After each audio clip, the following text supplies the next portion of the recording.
नमस्कार. कसे आहात सगळे? मजेत ना? असायलाच हवं. आज एक प्रेमकविता घेऊन आली आहे. तुझे हसणे. तू किती सुंदर हसतेस. मला तर तू एक परीच भासतेस. तू किती सुंदर हसतेस. मला तर तू एक परीच भासतेस. तुझ्या हसण्याने भारावून जातो मी. तुझ्यातच स्वतःला कुठेतरी हरवून जातो मी. तुझ्या हसण्याने भारावून जातो मी. तुझ्यातच कुठेतरी स्वतःला हरवून जातो मी. तुझे बोलणे, तुझे हसणे परत परत ऐकावेसे वाटते. तुझे बोलणे, तुझे हसणे परत परत ऐकावेसे वाटते. तू जवळ नाहीस, पण मला तुझ्याजवळ यावेसे वाटते. तू जवळ नाहीस, पण मला तुझ्याजवळ यावेसे वाटते. गालावर पडणारी तुझ्या सुंदर खळी, पडून मी तिच्या प्रेमात जाऊन बसलो तळी. गालावर पडणारी तुझ्या सुंदर खळी, पडून मी तिच्या प्रेमात जाऊन बसलो तळी. तू किती सुंदर हसतेस. मला तर तू एक परीच भासतेस.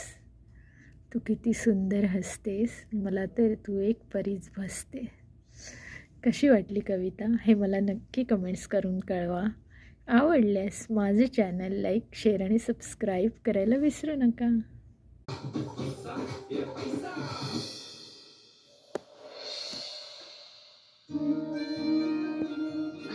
हे झालं. अगं इथलं मी बघते, तू स्वयंपाकाचं बघ ना. आई, स्वयंपाकघरात काहीच राहिलं नाहीये. फक्त भाज्या फोडणी घालायच्या आहेत.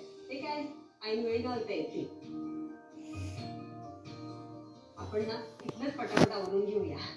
बरं बाई, तू म्हणशील तसं. आई, सिंचना जर मदतीला असती तर आणखी उरक आला असता रे हातांना. अरे तिला ऑफिसला जायचंय ना, बिचारीला सुट्टीच नाही ना. नाही, बरोबर आहे तुमचं, पण निदान पूजेच्या दिवशी तरी हातभार लावायला हवा ना. इतर दिवशी फिरायला जाताना सुट्टी टाकता येते तिला, पण पूजेच्या दिवशी नेमकं ऑफिस आठवतं. अगं तिला हे सगळं काही माहित नाही ना, म्हणजे कधी केलंच नसेल तिने तिच्या घरी, त्यामुळे तर तिला काही सुचत नाही.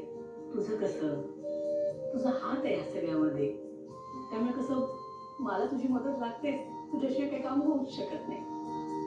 आणि खरं सांगू का तुला, बळजबरी कोणाला काम सांगितलं ना